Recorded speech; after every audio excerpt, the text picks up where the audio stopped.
bill is now the world's largest, but there is some good news tonight. This is NBC Nightly News with Tom Brokaw. Tonight, America at war. Good evening.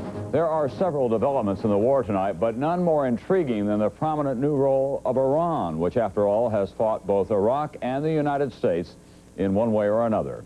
Now, Iran has become a landing strip for almost 100 Iraqi planes. NBC's Fred Francis at the Pentagon tonight on what this means, so far as we know. Fred? Well, Tom, it is a major development in this war. A possible capitulation of the cream of the Iraqi Air Force. Pentagon sources say close to 100 of his best fighters and military transports have fled to Iran. The flight of the Iraqi Air Force began last week. By today, at least 3 bases in Iran had taken in the fleeing warplanes. Iran's leader, Hashemi Rafsanjani, said they were being accepted as a humanitarian gesture and promised they would be held there until war's end. Some Pentagon officials distrust Iran. If these aircraft come out of Iran, down the Gulf, or out of Iraq, the defense is 360 degrees, and we feel quite sure that we will be able to deal with it effectively. But a growing number of U.S. officials tell NBC News that the exodus of the best fighter bombers, the F-1 Mirage and the MiG-29s and others, is evidence that Saddam knows he will lose the war and doesn't want to lose his Air Force a piece at a time. Others say there is some evidence that the Air Force is defecting from Saddam's war, because reportedly Saddam had the Air Force chief executed last week. But one source said an Iraqi transport plane like this one has made several round trips, and the source added if they were defecting, they wouldn't be running a shuttle. Whatever the reason, the warplanes appear to be out of the fight. And as you take a look at the airplanes that have been shot down and those that are leaving the country, it's the F-1s and MiG-29s and MiG-25s, so they're putting the Florida Air Force out. And I indicated that we see other indications that they're moving airplanes off the airfield. Think about that. Where do you move an airplane if you're moving off an airfield on the ground? What is baffling senior officials is why Iran, after fighting an 8-year war with Iraq, would shelter Iraqi warplanes. Well, one senior official said maybe Iran has no intention of giving them back. Tom? And Fred, NBC News and Israel has learned tonight from intelligence sources that the Iraqis are down to only about 10 or 15 of those mobile missile launchers. How does that square with what you're learning there? Well, that's what we're hearing unofficially in the halls of the Pentagon, but senior officials here are loath to give the exact number because the last time they did that, they got burned, so they're going to keep quiet till they're all killed. And Bob Woodward in the Washington Post this morning said that Iraq has been able to repair a lot of the damage that has been done so far. Any comment from the Pentagon? Woodward's information is correct. A lot of the damage has been repaired. The airfields are repaired, but they're not in use. The communications get knocked down, they get put back up, knocked down, so it's an evolving war. Thank you very much, Fred Francis at the Pentagon tonight. The border between Iraq and Jordan was open today for the first time in almost a week, and refugees from the war zone poured across, carrying stories of ever-worsening living conditions in Iraq and Allied attacks on civilians. NBC's Dennis Murphy is in Amman. For 6 nights, they froze in the desert. Now they fled into Jordan with memories of the incessant bombing. These Kuwaitis said Western fighter planes attacked cars and people on the main highway out of Baghdad. They tried to hit the people, the cars which is running, and the big trucks. Big trucks, they tried to beat the big trucks which is carrying food. This Mercedes was ripped by shrapnel when a rocket was fired at it from a strafing Allied warplane. The Muslim doctor driving it had stopped just before dawn Sunday for the first prayers of the day. The missile exploded 3 feet from his car. The piece from the missile itself hit the left door and went out from the right door from the other side. Thanks God, it hasn't hit our legs at all. Dr. Kawasme suffered burns and scratches. 10 minutes down the road, he said he saw a fighter plane destroy a refrigerated food truck. The doctor's colleague in the car behind said he passed a civilian bus full of passengers that had been rocketed. The ferocious air attacks appear to be borne out by scenes of destructions in Iraq released here in Jordan tonight. These pictures were taken by Iraqi TV and purport to show bomb damage in Najaf province, 90 miles south of Baghdad. We have no way of verifying if these pictures are what the Iraqis say they are. The air attack supposedly happened 2 days ago. Villagers on camera say that 25 houses were destroyed and 30 people were killed. These frightened refugees fled a war zone that is sealed to the outside world. They take their small piece of the horrible mosaic with them. Dennis Murphy, NBC News, Amman. That massive oil spill in the Persian Gulf, by now the largest on record. The United States military strike, however, on the pumping station apparently worked. The flow of oil has stopped. NBC's George Lewis is in Saudi Arabia tonight. George? Tom, the Saudi government is estimating the size of the spill at 460 million gallons. That's 42 times larger than the Exxon Valdez spill. A huge disaster by anyone's measurements. The Saudi beaches just south of the Kuwaiti border are blackened as more and more oil continues to wash ashore. All along the beaches, the dead bodies of cormorants and other seabirds poisoned by the oil. Saudi and American authorities estimate the spill, which was started at a Kuwaiti oil tanker loading facility, is moving southward at about 15 miles a day. The loading dock continues to burn, a result of a battle last week between American warplanes and an Iraqi boat. But today the fire had died down somewhat, a sign that the flow of oil had been cut. On Saturday, American planes bombed a network of pipes which feed the oil out to sea, a strike designed to halt the pumping. Our assessment is that at this point in time, it's probably down to a trickle, if at all. You could see some of that from the imagery that came from theater yesterday that showed the size of the fire diminish over time. A 7-member U.S. task force sent by President Bush arrived in the Saudi capital of Riyadh today to begin working with authorities here on ways of containing the slick. Taking into account, obviously, the volumes that I understand are involved here, the likelihood of collecting it all is, it's not possible. The French are rushing oil booms and other spill containment equipment into the Gulf. Just like the war, the battle against the oil spill has become a multinational effort. Saudi Arabia is keeping an eye on its drinking water supply. Much of that supply is drawn from the Gulf and run through desalination plants. Efforts to steer the slick away from those plants will receive a high priority.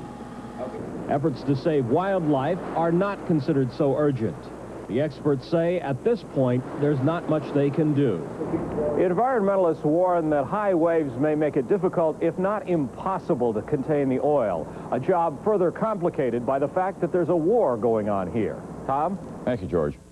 When Nightly News continues in a moment, more on the Gulf and that postponed Moscow summit. Operation Desert Storm now has flown 25,000 sorties into Iraq. That's more than 86 sorties for every hour of a war that is just 12 days old.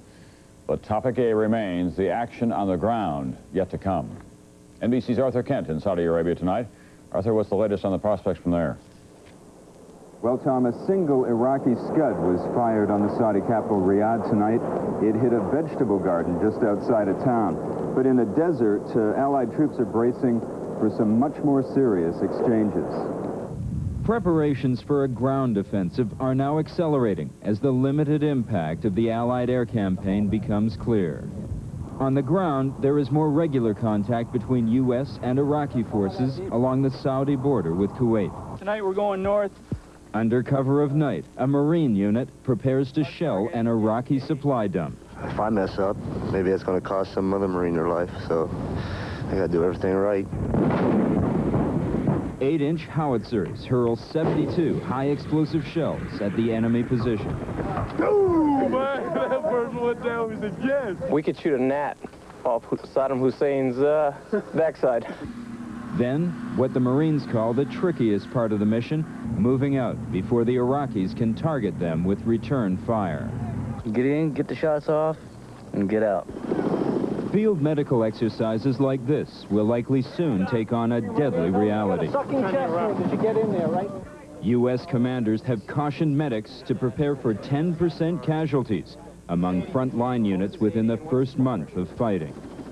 Combat veterans estimate much higher casualties.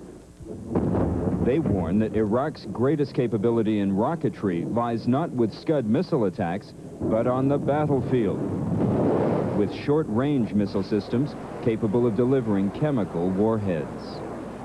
In the air war today, the U.S. has lost its 11th attack plane, a Harrier jump jet from the Marines Air Corps. There's no word yet on the fate of the pilot. He is the 15th American airman to be listed as missing in action. Tom? Arthur Kent, thank you. One of this war's greatest fears, of course, is that chemical or biological attack by Iraq, and nowhere is that fear greater than in Israel. NBC's Martin Fletcher is in Tel Aviv now. Martin? Tom, the idea of non-conventional war has got the people of Israel spooked. But although the army is prepared, intelligence sources say they doubt very much whether Iraq could deliver any chemical or biological weapons here, let alone nuclear. When yet another missile alert sounded in Tel Aviv tonight, emergency workers prepared for chemical and biological war. So did the whole nation. That's what Israel fears most. Prime Minister Yitzhak Shamir today warned Iraqi President Saddam Hussein of dire consequences if he dares attack Israel with chemical weapons. But although Israeli leaders are preparing for the worst, they don't know if Iraqi chemical or biological weapons survived Allied bombing or not, or whether he can deliver them.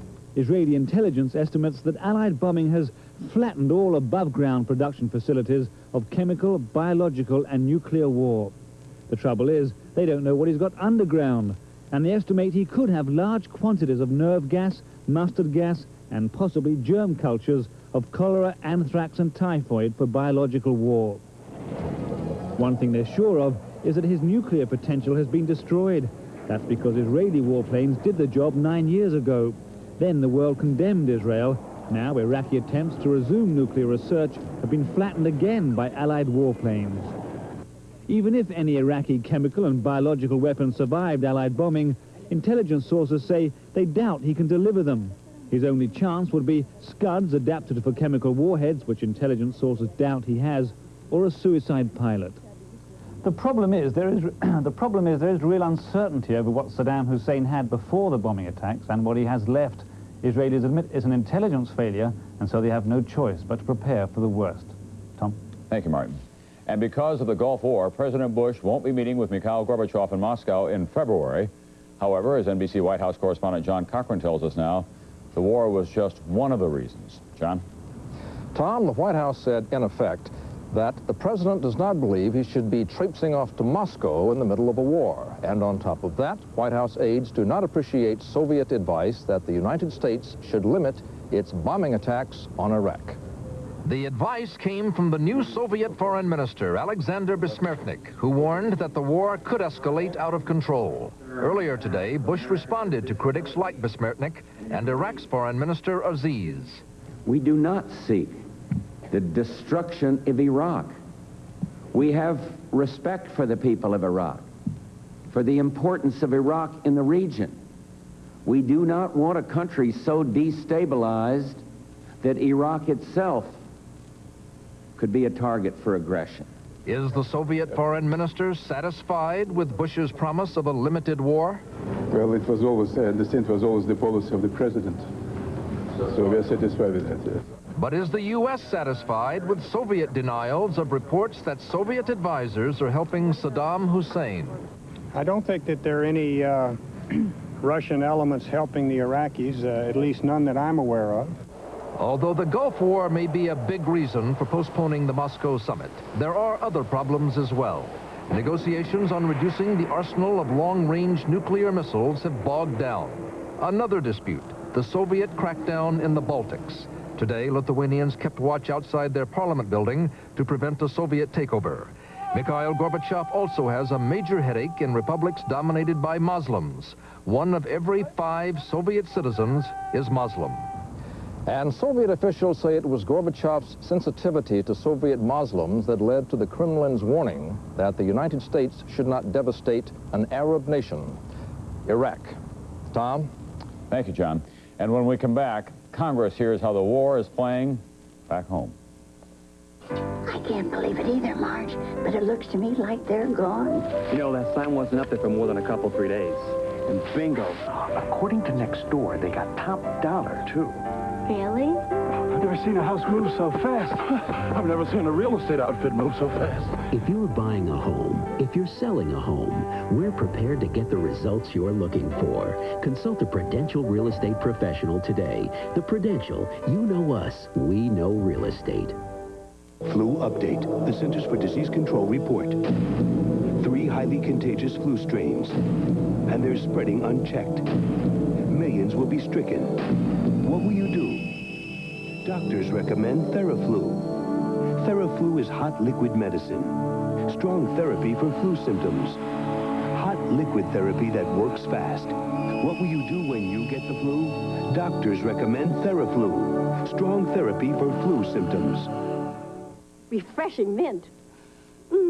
No wonder Polident has a minty mouthwash ingredient in every tablet. Other cleansers may get dentures clean, but Polident gets the minty fresh clean. Super strength, super minty, Polident. Did you hear? Kraft Touch of Butter spread now comes in sticks, so your baking and cooking can have that genuine buttery taste. New Kraft Touch of Butter sticks are made with creamy butter. A touch of real butter makes a real difference. Tomorrow night, Congress and the nation will get a status report on the war from President Bush in his State of the Union address. This weekend, members of Congress got another assessment from the folks back home. NBC's Andrea Mitchell tonight reports on a congressman who knows this subject very well. Marianna, Florida, population 6,292, including one freshman congressman who voted against going to war. It was a gut-wrenching decision. It's one I agonized over. It's one that I had some sleepless nights over. United States Representative Pete Peterson, Democrat, retired Air Force colonel, for 6.5 years a prisoner of war in North Vietnam, now trying to explain his vote to the coffee club back home. I told that fellow, you hadn't been up there in Washington long enough to be charged with anything yet. Well, I've been charged with a lot of things now, I tell you. You all realize that I voted not for the resolution to pass. I vowed when I sat in Hanoi that I would never allow anyone to persuade me to send troops into battle without the backing of the American people. I did not want us to get into a circumstance where we committed troops and not the nation. The Congress was accused of cowardice for forcing all of the effects of this war on the president alone. It wasn't a fair accusation in that respect, I don't think, John. They've been meeting for breakfast for 30 years. They're all veterans. My son is in the Persian Gulf on one of the ships over there, and I'm sending him pictures of the coffee plot. I'm just very pleased that the nation has come around on this and said, okay, we're supporting those troops. Like most members of Congress, he is not getting much criticism for his vote. In his case, people are especially forgiving. They know he's been there. Flying an F-4 Phantom jet, Peterson was shot down and captured by the North Vietnamese. Memories reawakened after watching the grim videos from Baghdad. When these images came onto the screen, frankly, I saw myself there.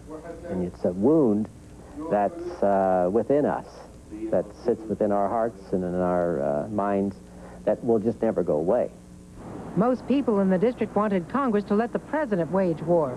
But they also say this vote was between a congressman and his conscience.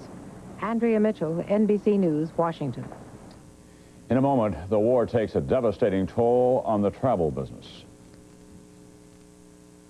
Ford profiles in quality, vision. The quality of the glass that goes into our cars is so important, we make it ourselves. No other car company in the world does that. Ford glass has to pass over 110 quality inspections. Our people check it, our lasers check it, our robots check it. Our glass is so good, it not only goes into our cars, many other automakers put it in their cars. Our goal is to build the highest quality cars and trucks in the world. At Ford Motor Company, quality is job one. Think you can mix a bowl of cereal with more vitamin and mineral nutrition than Total? Oh, I know I can do that. Put a little of this here. You're missing calcium. We'll put a little bit of this one in there. Too little iron. Well, we'll try a little bit. A bowl of all those put together can't top one bowl of Total. I haven't used this one yet. A bowl of whole wheat Total has 100% of 12 essential vitamins and minerals.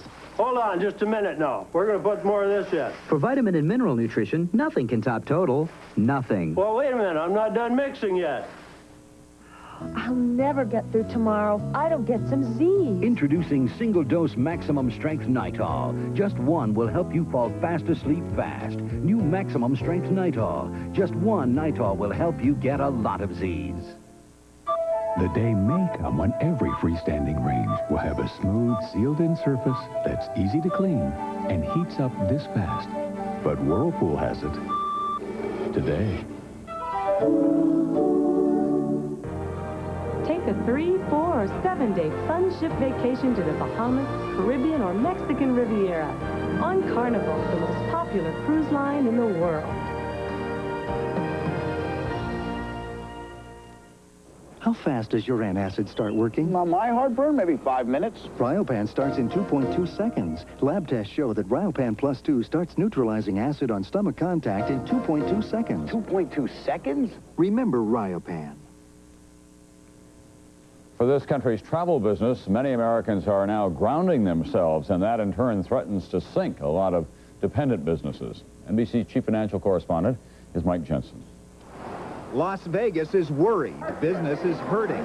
The Persian Gulf War has had a direct impact on the number of people who are traveling not only to Las Vegas, but throughout the country. Gamblers are spending less time in the casino and more time in their rooms watching TV, keeping up with the war. Travel agents all over the country say cancellations have been flooding in, especially for travel to the Middle East. There has been 100% elimination of travel to that part of the world by our clients. TWA just eliminated half its service to Europe. Foreign airlines are slashing service. I had planned to go to Europe, primarily British Isles, during February and March, and I canceled it because of the fear of terrorism or anything that might happen in London or here.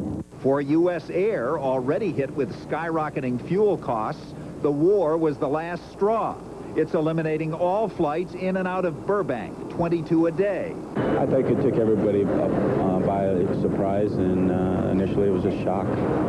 All this means fewer people staying in hotels. There's been a big drop in bookings from overseas. That also means fewer car rentals. Credit card companies are worried. Tourists and business travelers do a lot of charging. Even cruise ships are concerned. A lot of people are booking cruises, but some are afraid of flying to meet the ship. The $400 billion tourist industry is hoping for a short war. Better for America, better for the troops, and better for profits. Mike Jensen, NBC News, New York. On Wall Street today, the Dow Industrials were down slightly in moderate trading. The Financial Report has been brought to you by Merrill Lynch. We're bullish on the future. The Quaker Man brings a delicious surprise. Surprise! Quaker Oat Squares. You're going to love them from square one. Surprise! Love that crunch. Surprise! Love the toasty taste. Love the touch of brown sugar. Surprise! Last one in the bowl, and it's still crunching. I love it. Quaker Oat Squares.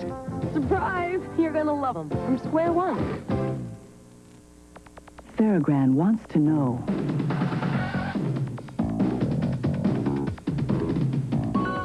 Changed my life.